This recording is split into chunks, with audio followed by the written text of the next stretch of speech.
Programa de Ensino Integral e a Escola em Tempo Integral são projetos que estão em implantação nas escolas do Estado de São Paulo. De acordo com a Secretaria de Educação, o programa corresponde a escolas com jornada de até 9h30, incluindo 3 refeições e disciplinas mais específicas às aptidões dos alunos. De acordo com a Secretaria de Educação, a intenção é ultrapassar a marca de 1.000 escolas com o programa em tempo integral nos próximos meses. Para repercutirmos a implantação da educação em tempo integral, o Ideias e Debates de hoje recebe o deputado estadual Carlos. Bem-vindo, deputado. Muito obrigado pelo convite. Saudar você e o professor Fernando. Obrigada, deputado. Recebemos também o escritor e professor da Universidade Federal do Grande ABC, especialista em políticas públicas de educação, professor Fernando Cássio. Seja bem-vindo, professor. Boa tarde, Melissa. Boa tarde, deputado. Boa tarde para todo mundo. Para começar a nossa conversa aqui, eu queria começar perguntando para o deputado Janazzi, de acordo com o portal da Secretaria de Educação, deputado, hoje nós temos 633 escolas com educação em tempo integral. Isso incluindo os 2 projetos que eu mencionei aí no começo do programa, né? São cerca de 188.200 alunos, esses são dados que estão lá na página da Secretaria de Educação, que é o programa em tempo integral e a escola em tempo integral. Como que a comunidade escolar tem se adaptado a essa mudança? O senhor mudaria algum ponto do projeto para ficar mais adequado no seu ponto de vista de educador, de tantos anos de experiência aí em sala de aula? Primeiro, a minha dúvida em relação a esses números divulgados pela Secretaria da Educação, se ela já está incluindo as escolas que ela vai implantar PEI agora no ano que vem, né? E é sobre isso que eu queria falar também, porque houve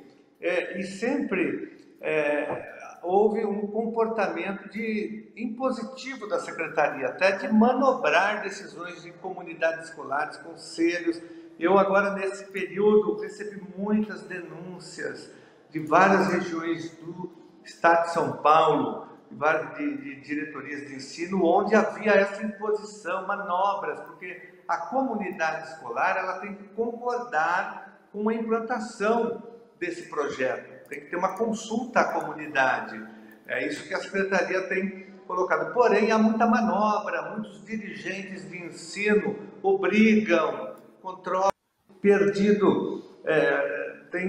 Há um grande prejuízo nesse processo da consulta, da gestão democrática da escola pública. Inclusive, eu acionei o Ministério Público fazendo essa denúncia e estou enviando ao Ministério Público o nome de todas as escolas que estão passando por esse processo autoritário de imposição. Querem que as escolas adotem esse sistema mesmo que elas não possam e não concordem com isso através de uma imposição autoritária feita pelas diretorias de ensino que controlam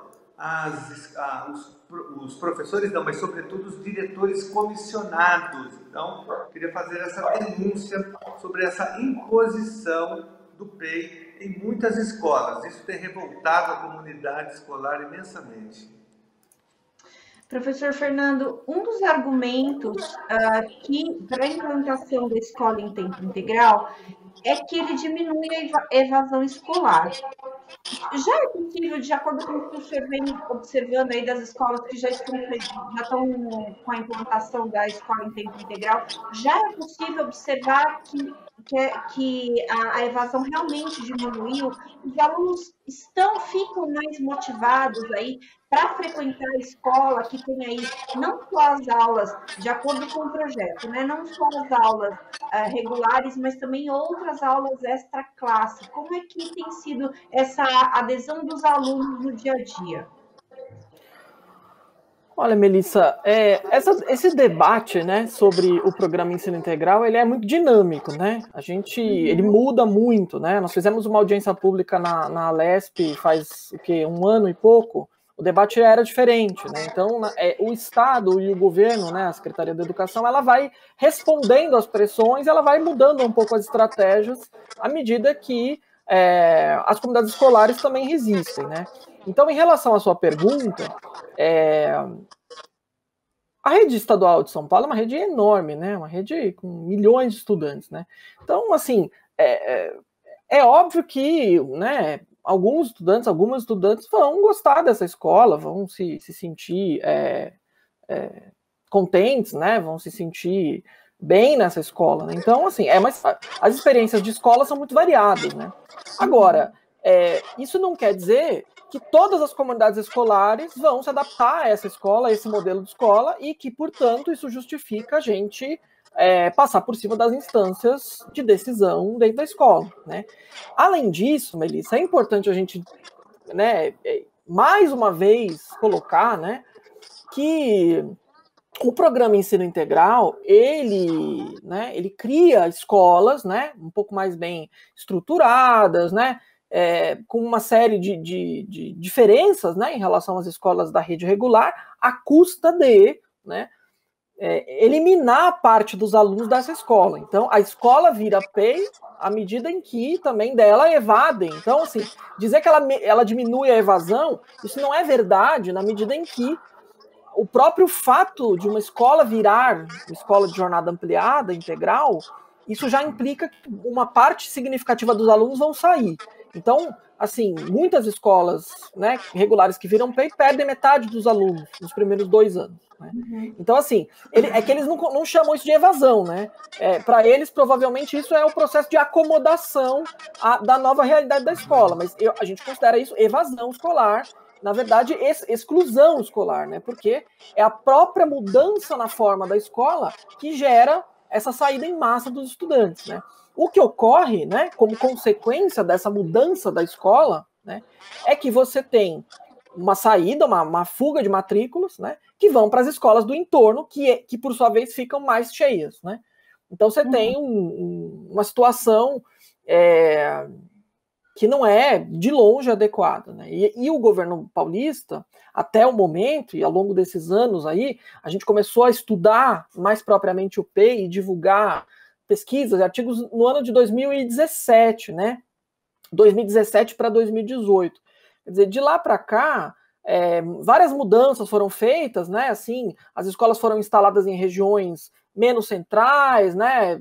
Atendendo inclusive aí demandas do próprio Tribunal de Contas, né?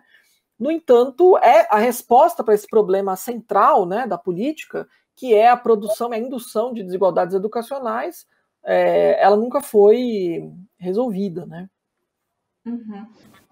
Deputado, a gente sabe que uma escola normal ela tem geralmente 3 turnos para atender aí os alunos, né? E aí, quando a gente fala na escola integral, a gente tem que reduzir esses turnos para a escola conseguir ser ocupada nesse período de tempo integral, né? E não é só para os alunos que muda, é também para os professores, que vão ficar mais tempo na escola. E a gente sabe que há algumas questões aí que precisam ser debatidas, porque antes a gente já tinha, por exemplo, a questão do professor ter problema de ordem psicológica e no dia a dia da sala de aula e precisar de um atendimento, de um apoio. E aí, tendo mais tempo na escola, isso também pode ser algo a ser debatido aí, né, com relação ao impacto da escola em tempo integral. Queria saber se o senhor já observou essa questão do impacto para os funcionários e para os professores, e se pode haver, por exemplo, diminuição de cargos, uma vez que, reduzindo o turno, vão precisar menos professores, né? Na verdade, essa escola integral, ela, na verdade, é uma escola excludente, porque ela exclui tanto alunos como também profissionais da educação. Por exemplo, você falou de 3 turnos de uma escola. Uma escola que tem 1.300 alunos, quando ela se torna uma escola de tempo integral, o que acontece? A escola só vai acomodar num único turno 300 alunos. Os outros 1.000 alunos serão direcionados, serão matriculados em outras escolas da região, ou seja, esses alunos irão superlotar as já superlotadas salas em outras escolas, muitas vezes indo até para regiões distantes do seu bairro e da sua residência. E a escola vai acomodar 300 alunos e haverá também a redução do número de professores e de funcionários da escola. Então, ela é uma escola excludente desse ponto de vista. Então, eu digo que é a farsa da escola de tempo integral. É isso que o PSDB tem implantado. Desde a época do Chalita, eu me lembro, eu ainda era vereador, o Chalita era o secretário da Educação, ele implantou o projeto, o primeiro projeto foi na gestão dele, aqui em São Paulo, e me lembro da falta de estrutura das escolas, que o próprio Ministério Público, na época, entrou com várias ações na Justiça para suspender o projeto em regiões, principalmente no interior. Nunca vou me esquecer de uma diligência que eu fiz na escola Maestro Calia, na região do Jardim Primavera, Jardim Lago. Eu fui acionado pelas mães dizendo, olha, é uma escola de tempo integral, os nossos filhos ficam o dia todo, mas não tem merenda escolar. E na hora do almoço, ao meio-dia, as mães estavam fazendo uma fila para levar marmita para os alunos almoçarem. Então, até o MP denunciou a falta de estrutura, de projeto pedagógico, e isso não foi resolvido ainda. Agora, logicamente que a escola de tempo integral, ela é menor, tem poucos alunos, ela consegue oferecer, entre aspas, um nível um pouco melhor de qualidade, mas, porém, ela tem um preço. O preço é a exclusão. Eu dei um exemplo aqui, de uma escola com 1.300 alunos. Você vai beneficiar talvez 300 alunos, um pouco mais, no entanto, você vai prejudicar, vai excluir 1.000 alunos, por isso que é uma verdadeira farsa. E você prejudica também os profissionais da educação, sobretudo os professores que são controlados, são assediados, porque tem que ter o perfil, né, daquele projeto, daquela escola. A contratação é feita de uma outra maneira, inclusive é um projeto que agride o estatuto do magistério estadual. O diretor é indicado politicamente, então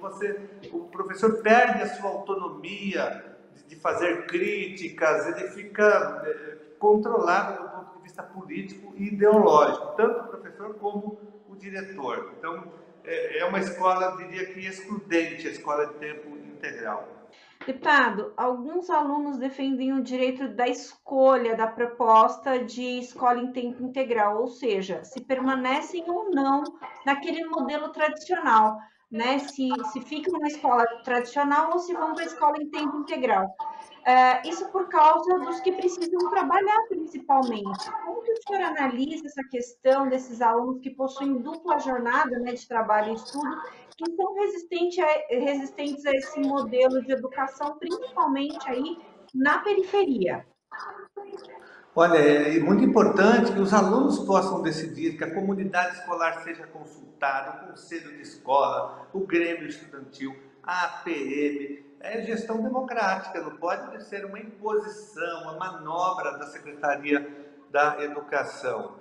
Até você colocou muito bem, muitos alunos do ensino médio trabalham, eles não podem ficar numa escola de tempo integral. Muitos alunos também têm cursos no contraturno, tem alunos fazendo outros cursos em outras áreas, cursos profissionalizantes. Então, é um projeto duvidoso. Logicamente que é importante a escola de tempo integral, onde é possível implantá-la de uma forma democrática, onde você não vai excluir, né, uma parte significativa de alunos. Aí ele é importante, mas desse jeito que o governo está fazendo, na verdade é para ele ter uma vitrine eleitoral, uma vitrine política. Ele vai ter algumas escolas até funcionando bem, entre aspas, né, elevando até o nível de avaliação externa, mas a rede não vai ser beneficiada. Nós temos uma rede com mais de 4.000 escolas, com mais de 4 milhões de alunos, então é um projeto elitista que vai beneficiar uma parte da rede, mas tenho certeza que ele não vai investir na rede como um todo. Mas o aluno tem que ter a opção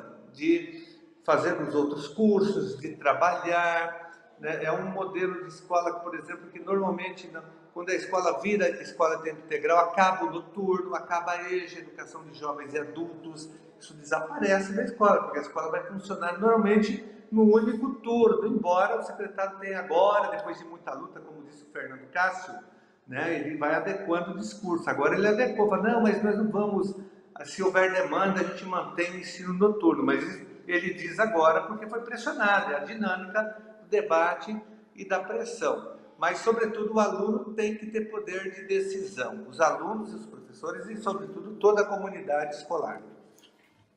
Professor Fernando, o deputado estava falando, o senhor teve um problema na conexão, o deputado estava falando sobre essa redução, inclusive, que pode impactar nas escolas noturnas, no EJA. Eu queria que o senhor falasse um pouquinho sobre isso, uma vez que não tem como manter, de repente, a escola noturna se a escola vai estar ocupada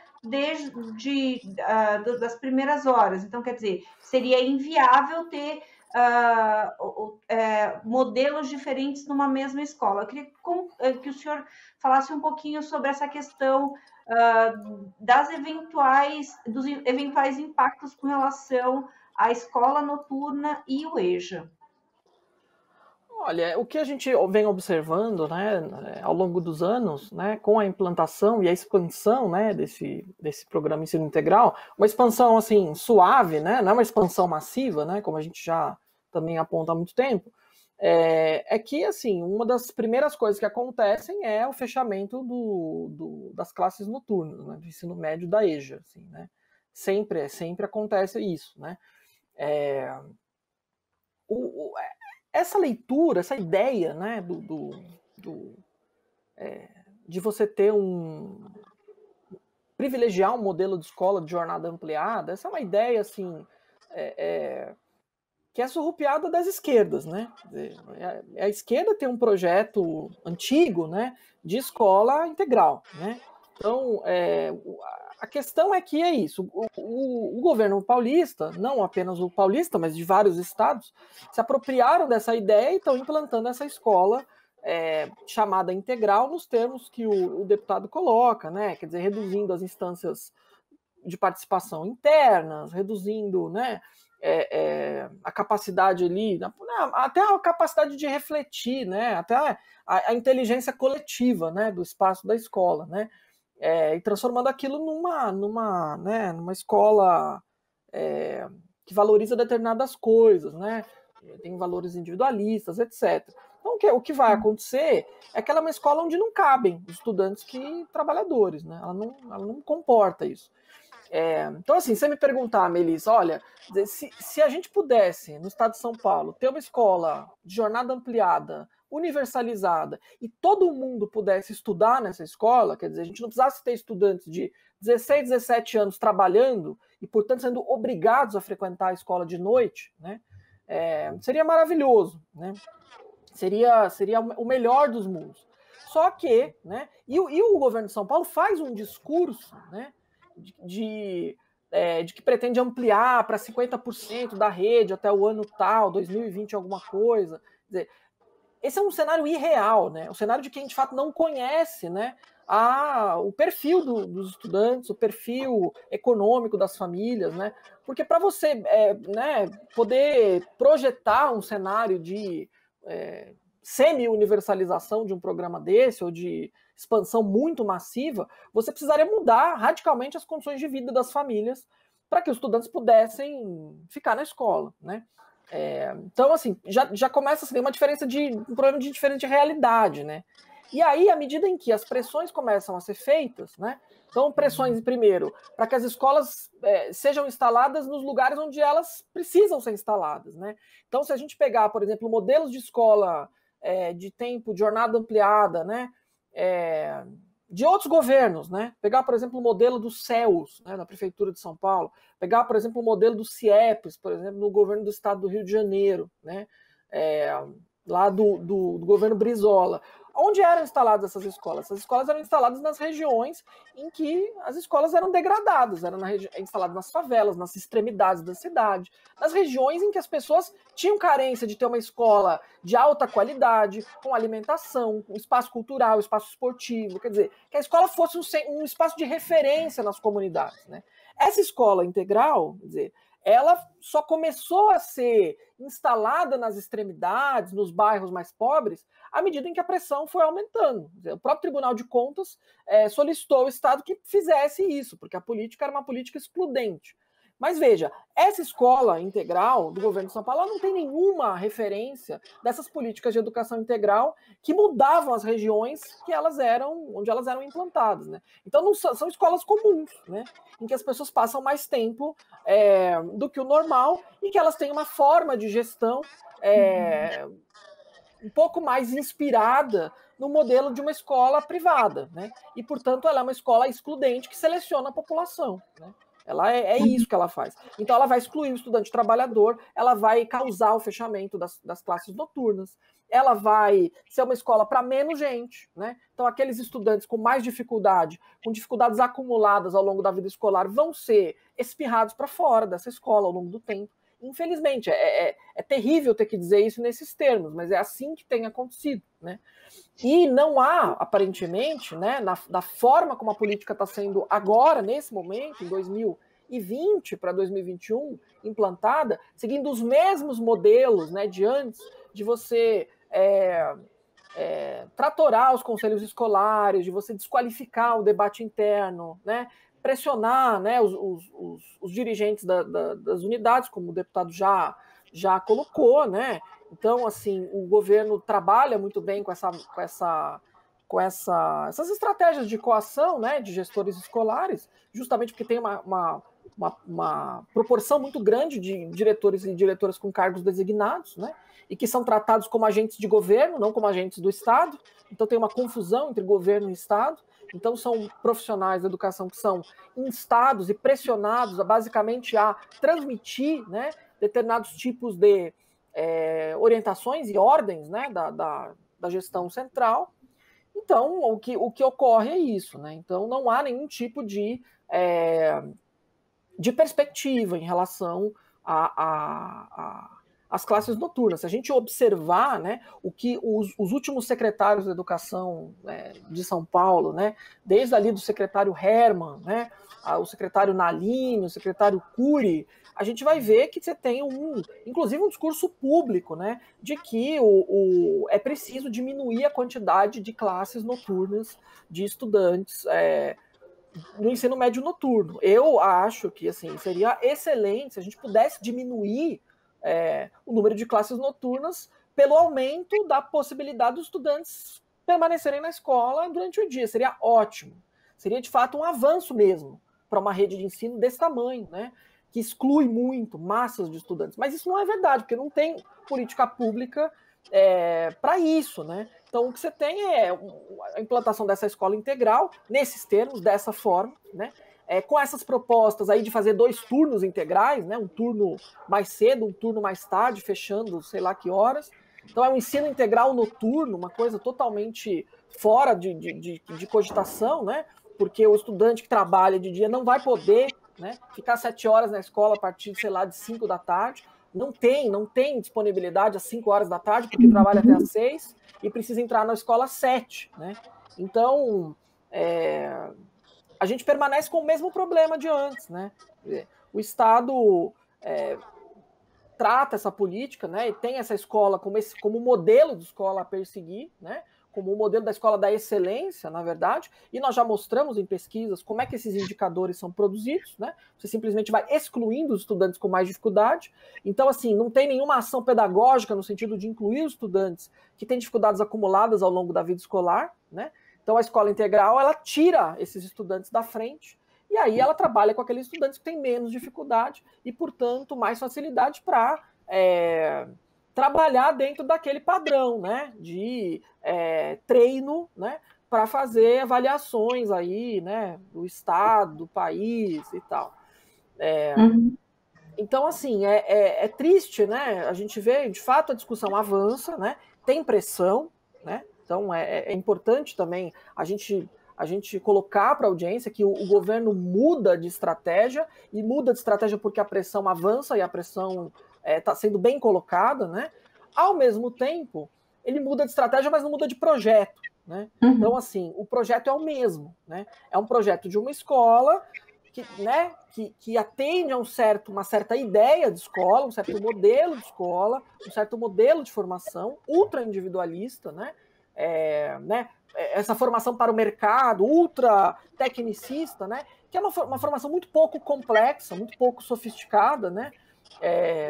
Ela basicamente atende às demandas de avaliação do próprio Estado, né? O Estado faz a escola e avalia a escola, então ele cria essa escola para poder avaliar e produzir os indicadores para dizer, olha, essa escola é boa, estamos melhorando a qualidade da educação, né? Então, assim, é uma tautologia, né? Em termos de política pública, é um desastre, né? E, no fim, o projeto é o mesmo, né? É um projeto de você selecionar uma parte da população e o que está subentendido, né, o que está subjacente, é que a maioria dos estudantes não vão fazer parte, né, da política pública, eles vão ser excluídos, né? Então é nesta lacuna da política pública PEI que você tem políticas públicas outras, né? Então essas políticas de gestão para resultados, esse Nova Educação aí com o Instituto Ayrton Senna, que são essas políticas que são, digamos assim, simulacros, né, do PEI, né? Então, como a escola regular não é PEI, então você coloca lá uma sétima aula, né, na jornada, né? Você diminui o número de a hora aula, portanto você precariza, né? Coloca lá umas coisinhas, né, de projeto de vida, umas coisinhas assim, que são coisas assim que seguem os mesmos valores pedagógicos das PEI, sem mudar, né, a cara da escola e sem colocar dinheiro, né? Então, é isso que o Estado, na verdade, vai ofertar para a maioria, enquanto vai ter uma política pública para atender a minoria nessas escolas, né? Então, o projeto muda.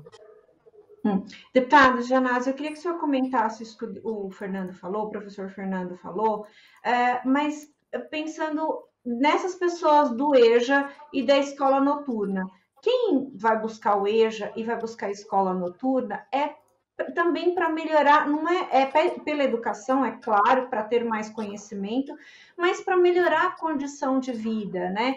Para conseguir uma oportunidade melhor de trabalho, para conseguir uma qualificação melhor, né? De alguma forma. Eu queria que o senhor comentasse com relação ao impacto que essas pessoas podem sofrer se eventualmente a escola que estiver mais próxima não oferecer mais aquele seja o EJA ou a escola noturna. Na verdade, isso hoje essa exclusão ela já vem acontecendo hoje, independentemente da existência do projeto de PEI, porque muitos cursos noturnos foram fechados no estado de São Paulo. Eu acompanho isso há muitos anos, tanto a Prefeitura de São Paulo como o Estado.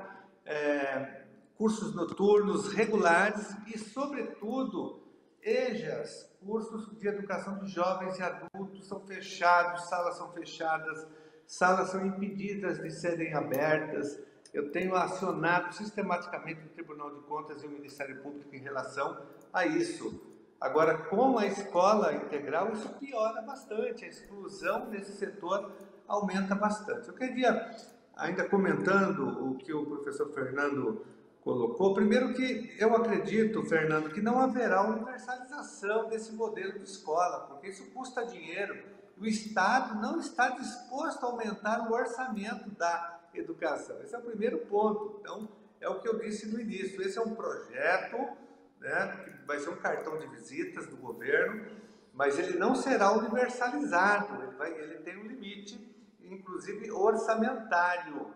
Isso tem que queria deixar isso claro. E além de ser excludente do ponto de vista dos alunos, ele exclui alunos do processo de várias maneiras, e sobretudo do ponto de vista do acesso à educação. Ele é excludente do ponto de vista dos profissionais da educação, ele cria uma nova forma de contratação dentro do magistério. Ele agride o nosso estatuto do magistério, que foi aprovado em 85, passou por algumas alterações. Então, há uma perda para os professores e também não há um prejuízo também na questão não tem infraestrutura. Isso é importante. As escolas também são precarizadas, as escolas de tempo integral. Há uma precarização humana, faltam servidores e também de materiais, de laboratórios, de oficinas. Eu visito essas escolas e tem uma precarização, né? E elas não são implantadas em áreas que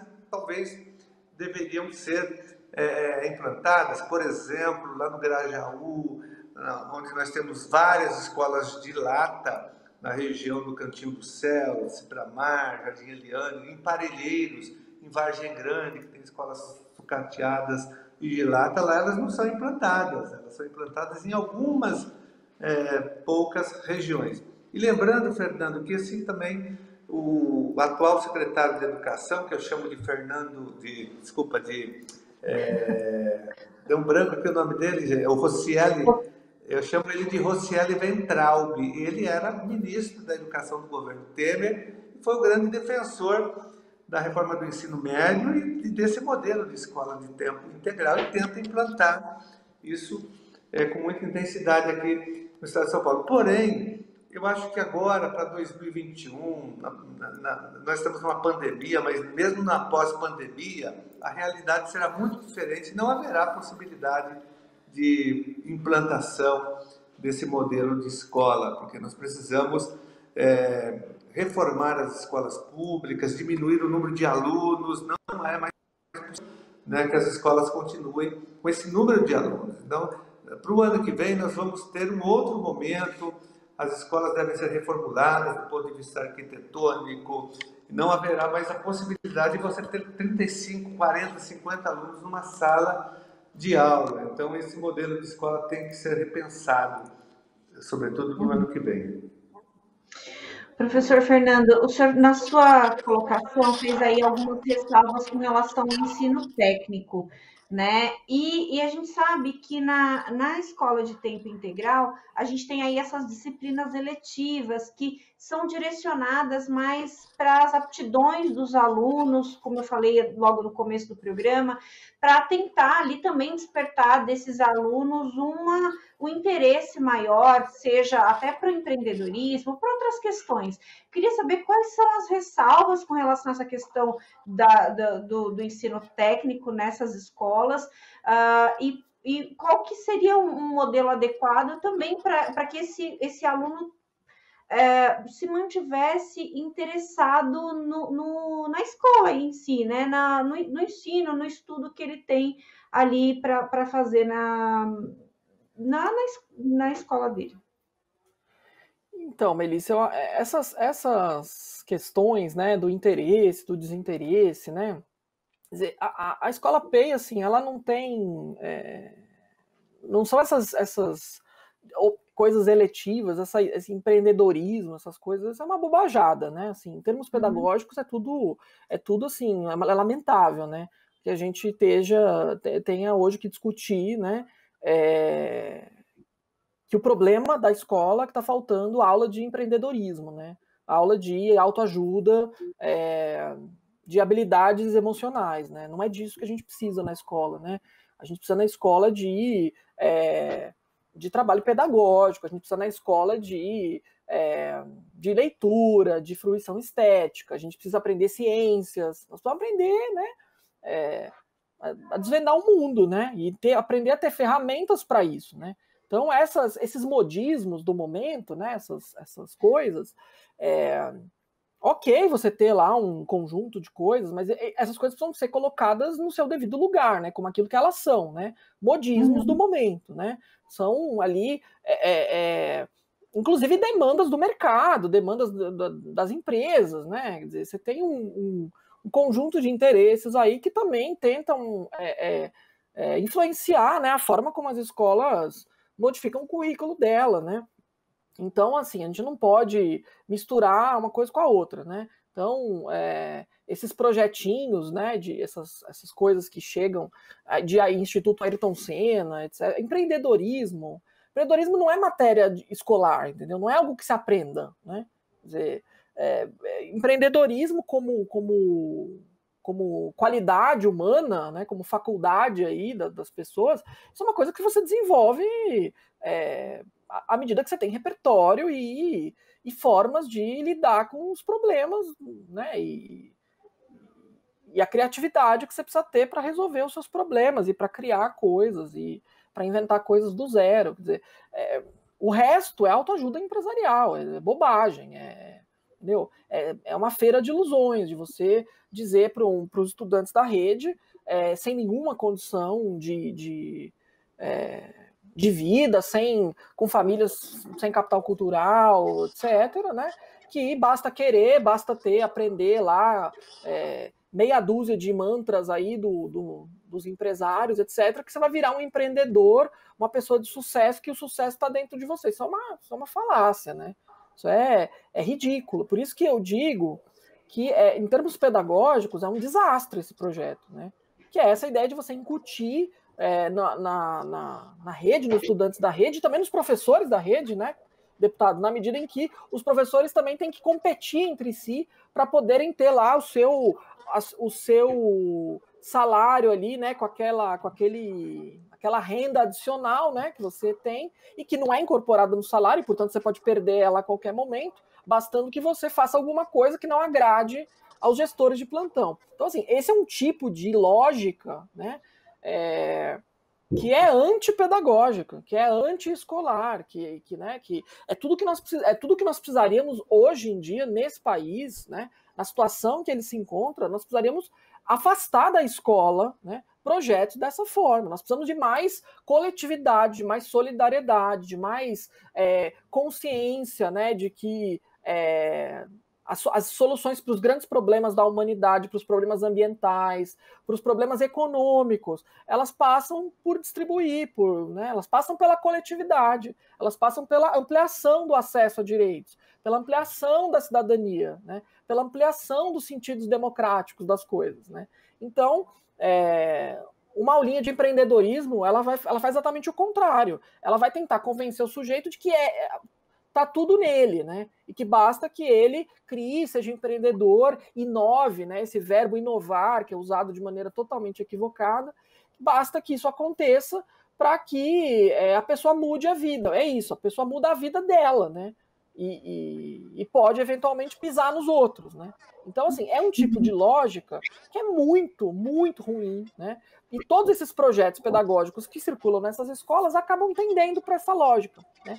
E né, enquanto, né, incorporam essas coisas, né, por exemplo, essas concepções acríticas sobre tecnologia, né, como se tecnologia fosse uma panaceia para os problemas da didática, para os problemas, né, isso é uma bobagem, né, quer dizer, existe aula expositiva em sala de aula boa e aula tecnológica mediada por sei lá o que ruim, né, quer dizer, a questão não é o meio, a questão é a profundidade e a densidade do nosso debate pedagógico. E isso é o que não tem, né?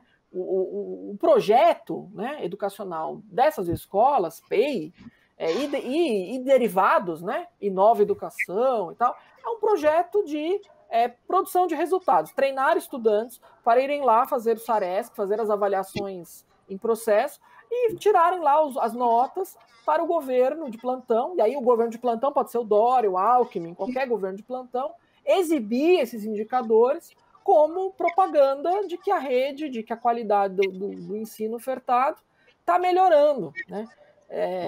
Mas é tudo igual, porque quer dizer, não é assim que você vai avaliar, né? Porque você treina o estudante e você tem, inclusive, os mecanismos, né, Melissa, de burlar o sistema, né?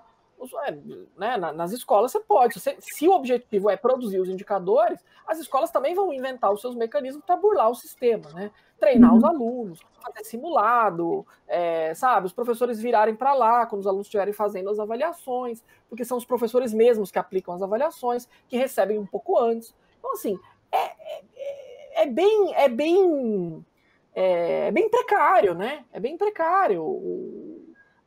O projeto não se sustenta, ele também não consegue nem controlar os níveis de burla, porque a sobrevivência se dá a partir da burla. Porque também, se a escola não produz os indicadores, também existe uma bonificação financeira para o corpo docente. Então é todo um sistema, né, de pressões, né, de reforços, é comportamentalismo, né? Só que o comportamentalismo é feito na gestão da própria rede. E o que você vai observar é isso, né? As escolas vão produzir os indicadores, você faz a política, exclui os estudantes que têm mais dificuldade, as escolas produzem lá, geram lá os indicadores, você acusa a melhora e finge que as coisas estão boas, né? Só que, na realidade, o que acontece é que você vai nas escolas e aí, né, a habilidade leitora não melhorou, né? E aí a matemática não avança para além daquilo que é cobrado naquele teste, naquela avaliação padronizada do governo, né? O ensino de ciências tá uma catástrofe, né? Os laboratórios de ciências das escolas estão lamentáveis, mesmo nas escolas PEI, né? Que também tem laboratório de ciência nas escolas PEI, que são depósitos de livros didáticos, por exemplo, como em muitas escolas regulares da rede estadual, né? Ensino de arte, educação física. Então, assim, não é só de português, matemática e empreendedorismo que se faz uma escola, né? E que se faz uma educação pública de qualidade e que tenha sentidos emancipadores, né?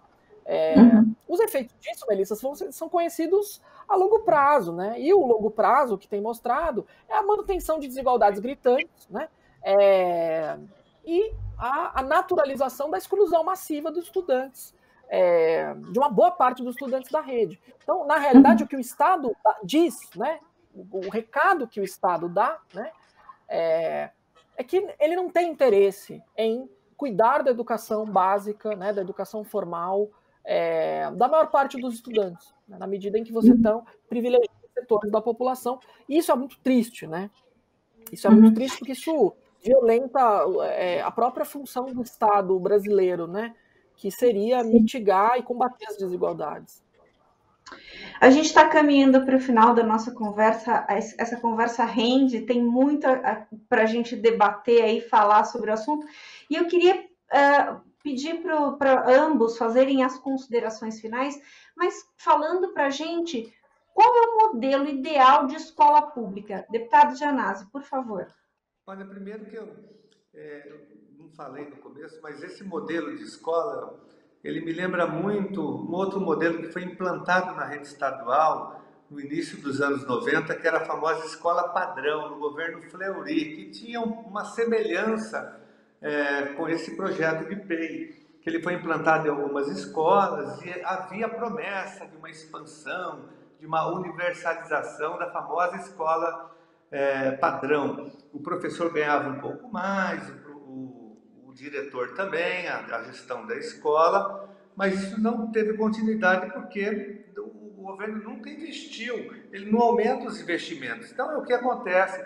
A rede já teve outros projetos para o FIC, Cefam, projetos que não tiveram continuidade e não foram universalizados. Então, na minha opinião, esse é mais um projeto, é um projeto que vai ter um caráter eleitoral, de projetar o Dória na próxima eleição, onde ele vai apresentar um certo número de escolas funcionando do ponto de vista integral, mas que na prática mesmo serão escolas sucateadas, excludentes, como o professor Fernando colocou. Nós temos que universalizar a educação com qualidade. Nós defendemos também, não é só... quando a gente fala em qualidade, a qualidade para nós é entendida também como uma escola crítica, uma escola emancipadora, né? Não essa escola tecnicista, bancária, que forma apenas para o mercado de trabalho. Nós entendemos que a escola ela tem que ser universalizada, a nossa rede estadual, ela não pode ter centros de excelência para uma minoria, excluindo uma boa parte de alunos e de professores, mas que ela tenha um projeto pedagógico libertador, emancipador, libertário. Isso para nós é fundamental e prepare o aluno de fato para o pleno exercício da cidadania. Essa escola que nós queremos, é o modelo que nós queremos implantar na rede estadual, né? E sem agressão também ao Estatuto do Magistério, porque o PEI agride o Estatuto. Você vai ter professores controlados, é quase que um modelo de escola particular. Os professores serão controlados do ponto de vista político e ideológico, o professor não vai poder fazer greve, manifestação, não vai poder emitir a sua opinião, ainda mais na conjuntura em que nós vivemos, com movimentos de escola sem partido, de introdução da mordaça e da censura nas escolas, que é um movimento que nós derrotamos na justiça, mas ele permanece esse tipo de perseguição. Então nós queremos uma escola libertadora, uma escola para todos, que todos tenham acesso à qualidade de ensino. E para isso tem que ter mais investimento. O governo estadual acompanha a aprovação do orçamento todos os anos e agora mesmo a redução do orçamento da educação. Então nós não teremos investimento na universalização da escola de tempo integral. Então, muito obrigado pelo convite, professor Fernando, parabéns pelas suas intervenções, Melissa, TV Alesp, um abraço para vocês. Obrigada, deputado. Professor Fernando, suas considerações finais, qual é o modelo de escola pública que o senhor acha ideal? Olha, eu acho que o deputado Janasi já deu, né? Também como especialista em educação, né? O deputado Janasi também fez, né, a sua pós-graduação em educação, foi aluno da professora Lisete Arelaro, né, lá na USP. Então, assim, conhece, né, muito bem, né, os problemas os impasses históricos, né, os passivos históricos da educação brasileira. Então, assim, Melissa, como professor e como formador de professores, que eu sou hoje, né, já fui professor de escola, né, e hoje sou professor de professores, a gente sempre diz o seguinte, que não existe um único modelo de escola ideal, né, que não pode existir, né? Quer dizer, inclusive é isso que está na base da nossa crítica a, por exemplo, políticas de centralização curricular como a Base Nacional Comum Curricular, que tentam transformar, né, criar um único modelo de escola. O PEI faz isso, né? Ele vai abafar, né, as diferenças, né? Ele vai tentar ali planificar, né, os contextos escolares locais, né? Então, esse é um tipo de escola que eu não defendo, né? Então, não é simplesmente você padronizar, você padroniza tudo, padroniza as práticas, quer dizer. Então, não é uma questão de você padronizar o prédio, né? Como você tinha lá os CIEPs, né? Essas escolas. Não, mas você tenta padronizar tudo, padronizar as relações dentro da escola, né? Né? O governo de São Paulo tem N políticas de padronização de tudo, até de institucionalizar grêmio estudantil, entendeu? De padronizar a forma como os estudantes se organizam politicamente dentro da escola. Isso é um assinte, né? Então, não existe um único modelo de escola. O que seria preciso é que a rede de ensino, né, uma rede de ensino, garantisse a possibilidade de você ter, dentro das condições e dos contextos locais observados dentro daquela rede, e na rede de São Paulo, que é uma rede enorme e variadíssima, isso seria muito importante, dentro dessas condições, que as escolas possam ofertar um ensino de alta qualidade, que as comunidades escolares possam tomar decisões com consequência pedagógica para os seus cotidianos, que tenham condições materiais, condições institucionais de fazer isso, né? Porque não basta você dizer para as escolas, olha, decidam aí, né? Como estão fazendo agora com a questão da reabertura. Você não dá condição material, você não dá condição institucional, você, né, degrada o ambiente de informação, quer dizer, o acesso à informação é desqualificado. E você fala para as escolas, ó, decidam aí, isso não é autonomia, né? Isso é uma autonomia falsa, governada de fora, né? Então, na realidade, uma escola de alta qualidade implicaria você mudar todo esse circuito de gestão, né? Toda essa forma de conceber a gestão centralizada, né, transformando os diretores e diretoras e coagindo, né, como se fossem agentes de governo, né, correligionários do governador e do secretário de plantão. Então, assim, são coisas, né, que não podem acontecer. Então, uma escola de alta qualidade seria uma escola em que pudesse atender, né, aos anseios e às expectativas das comunidades escolares e que tivesse as condições para isso, né?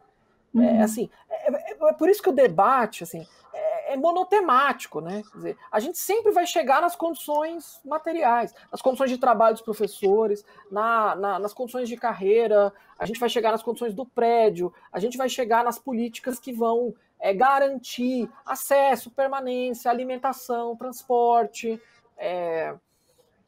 porque no fim das contas essas coisas não foram resolvidas, né? E os problemas materiais são irredutíveis, né? Quer dizer, eles são indissociáveis, né, dos problemas pedagógicos. Então não tem avaliação em larga escala, MMR, que dê jeito se você não tiver um investimento massivo e uma atenção estatal às condições das escolas. Eu queria agradecer muito a presença do deputado Janazzi, do professor Fernando, que nos ajudou aí para entender um pouco melhor sobre o programa de ensino integral. É importante que a gente enxergue de vários ângulos aí as propostas que vão sendo apresentadas para a gente. Muito obrigada pela presença de ambos.